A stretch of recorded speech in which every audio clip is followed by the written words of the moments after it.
Welcome. In front of me is a LENOVO Yoga Tab 3 Pro, and today I'll show you how you can record a screen on this tablet. So to get started, let's pull down our notifications by swiping down from the top of the screen and then swipe down once again to extend the list of visible toggles. Somewhere here you should have a screen recording option, so let's see if I can find it. Looks like I can't.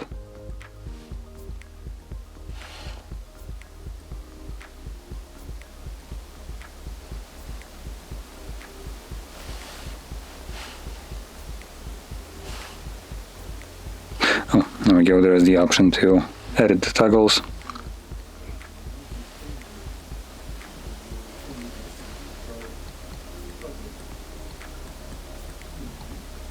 Never mind, there is nothing here. Fantastic.